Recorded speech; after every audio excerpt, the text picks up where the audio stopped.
And as you look through, you can see different animals. And throughout all these stories, some of these animals develop kind of characteristics. Like the raven, he's always a little bit mischievous, a little bit of a troublemaker. But these totem poles are built to represent stories. They could be to honor somebody. They can be to shame somebody. It could be a memorial after someone passed away, kind of like a headstone. So there's many different reasons. And you also could have totem poles at a potlatch. So does anybody know what a potlatch is? It's all good, it's all good. So a potlatch is a party. And the natives would throw these massive parties to celebrate, good things, right? That someone was getting married or someone was deemed the new chief. And so a potlatch was just a big party that was thrown. And it works a little different than the parties we throw today, where instead of everyone bringing gifts for the host would have gifts for everybody. And they would spend a lot of money on these. A lot of items were used in these potlatches. And the story behind, the little trick behind a potlatch is that if you throw one, the people that came and visited have to throw one within 2 years' time. Because if you didn't, you might have a pole made up for you and shame you because you didn't follow the tradition. But you have to throw one of equal or greater value. So the parties got kind of big. And there are some parties that have been known, like they go back monetary value and they were worth millions, right? Like the fish that they would share trinkets, baskets, obviously totem poles here. And so we'll walk through the park, we'll see a couple of different totem poles. I'll tell you this story, kind of give you the gist on some of the other ones because we don't have much time. But this first totem pole, you'll see here at the top there are 3 figures. On that far side of the totem pole, there's a little guy who's smiling. This one, he is straight faced, and then this one is a frowning face. And this is to welcome you to the potlatch. And as you can see, they're wearing these funky little hats. These are called the potlatch hats. And each little band that goes around it represents how many potlatches you have thrown. So more notches means either you're very, very wealthy or very old and have lots of wisdom.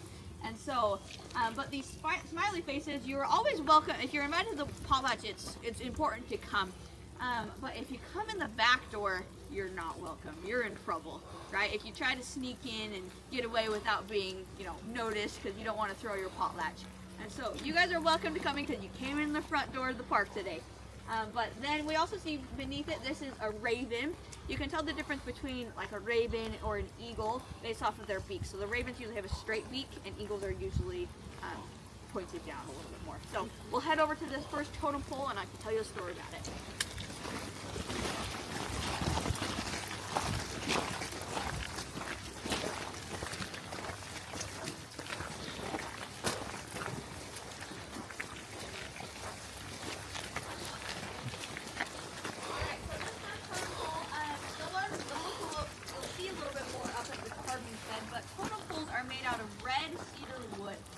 Because it's a very, very strong wood. But as you can see, it's also off the ground. That's kind of a modern touch that we've added, just so that they don't get more moisture and rock. But there's actually usually a bar in the back now that holds them up so they stay up a little bit longer. But they're made out of red cedar wood, and each foot of a totem pole can take up to a week to carve. So it's very intricate detail. Takes a lot of time, and now if you want to buy a totem pole, it's a lot of money. But there's also these special colors that come. The natives would use salmon eggs.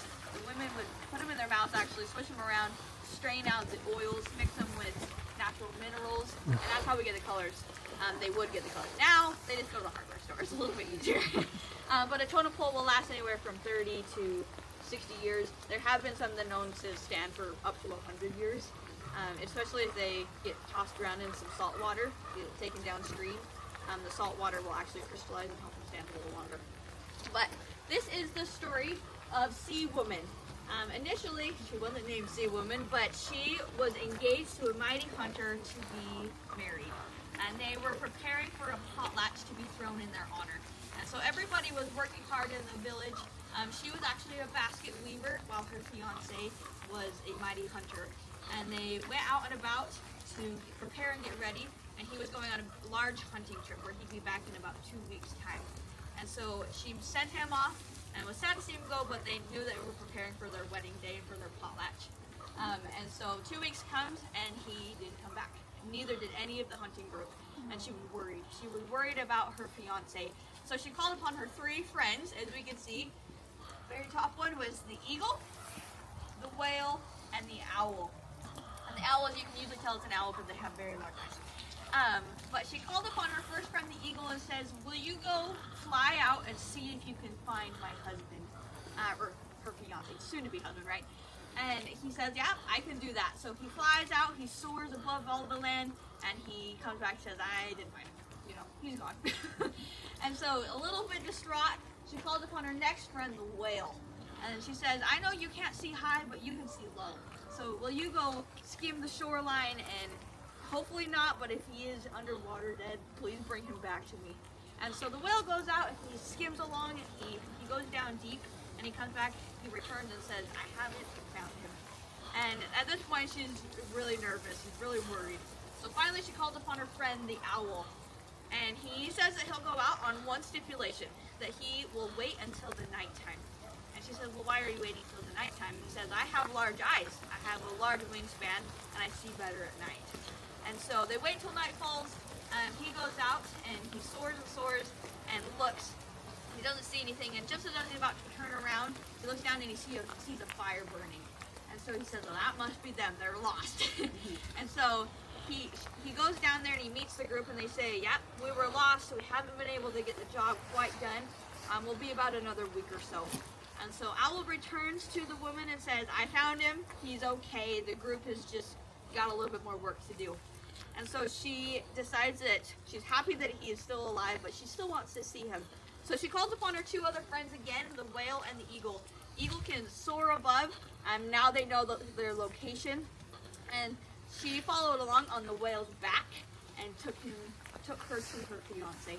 So it's a cute little love story about never giving up, right? And so this is just one of the many, many stories. Like I mentioned, some of the characters, the animals, they do a lot of similar things throughout different stories. But with a totem pole carver will carve it, and they tell the story, and it's never ever written down. And so it's told by mouth, right?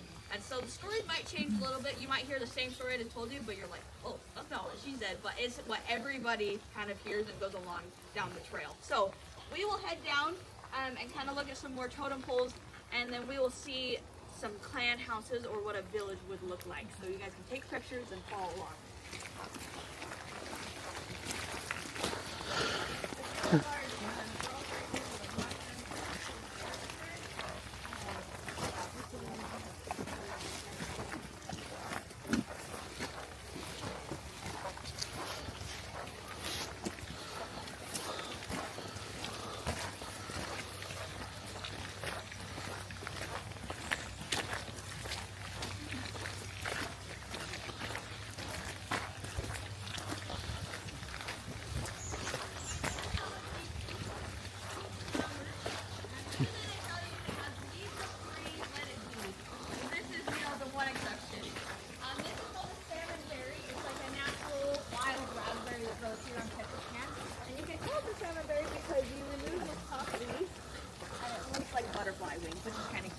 So they will start to grow, and they're just a really bitter raspberry, wild raspberry that grows, which is kind of cool. If anyone does need to use a restroom, there's a restroom available for you right here.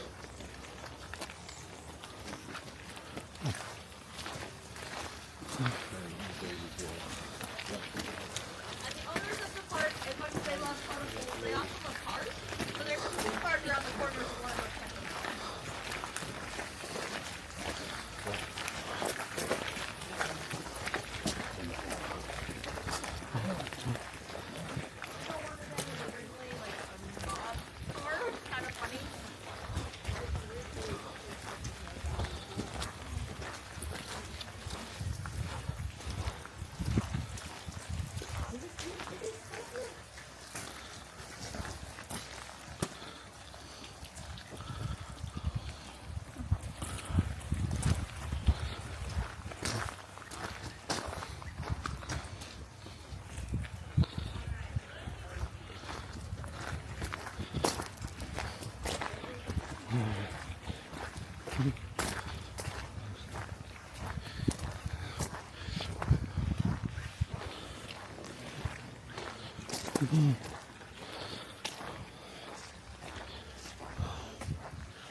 lots of animals on these houses. And so like this one right here, this bird, this is known as a thunderbird, which is where the name pt1 actually comes from. And a thunderbird is believed to have the thundering wings of an eagle. Every time it flapped its wings, it created thunders, and when it blinked, it created lightning. So that's some of the natives believe that that's how we get some of the weather, the lovely weather that we have. So, but as we look at this house right here, we can go down a little bit more. There, and then it has its hand out. And usually this is a sign that you're welcome. You can come on in. And the tongue is out, and you would think that it's maybe to make fun of you, but it's actually a sign that they have wisdom to share. And so maybe they know something about the area, or they're welcoming and want to have you in.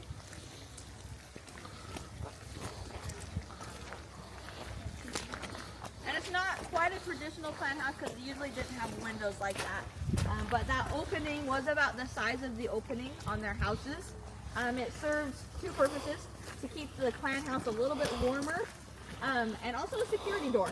So as you walked in, you had to duck down to get in, and if you were, enemy coming to, do whatever you do, it was actually a perfect opportunity for them to bend down and bonk down it. So, and then they would just say, "Next, come on in." This is just one of them, so we can head up here to some more.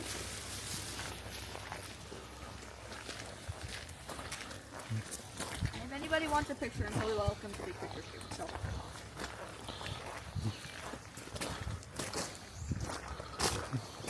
This screen right here, this is actually the story of how Raven, an animal, discovered humanity. It's believed that he swam down to the bottom of the ocean and found a clam with a pearl inside of it. So this is a very extravagant story about how Raven discovered humanity.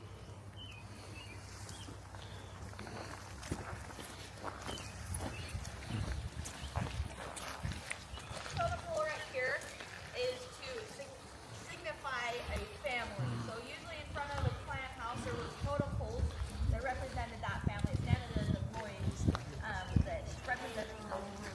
So the two main moieties here in Canada are the Eagle and Raven clan, and then the Raven and Eagle clan. So they're the same animals, but they're out of order. So, but as you can see here, this is the Eagle, Raven, and something that probably brought these two groups or families together was halibut. So that's what the fish is in the middle. And you can tell it's a halibut because it has the two eyes that are facing you versus just one. And then there's also another face on the back of the halibut. And usually that signifies that that's where that animal or that person found strength. And so they must have believed that a halibut had lots of strength in its back. So to swim. So this is just to represent a family.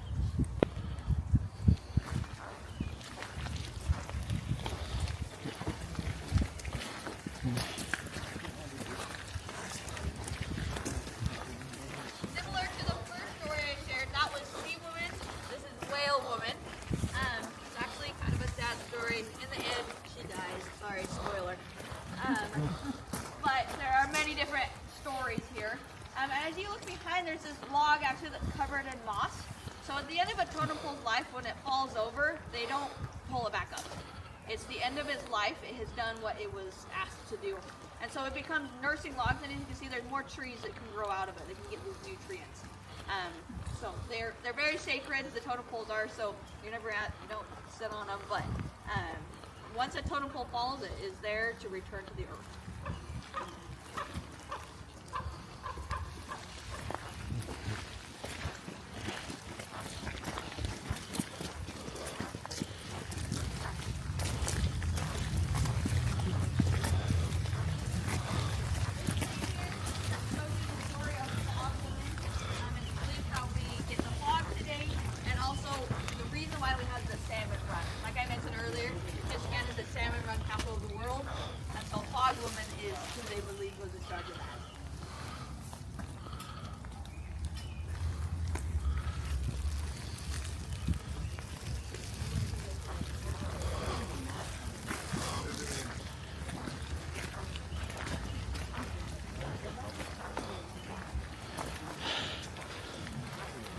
So these are all like a family crest.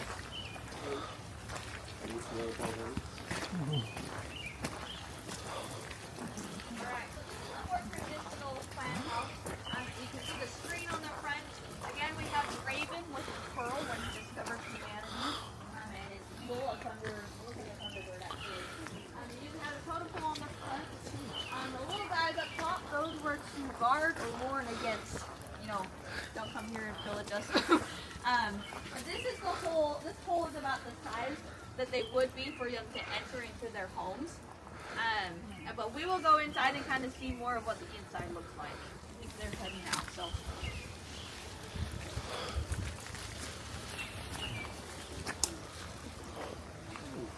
Go gather around and get you out of the rain for a minute.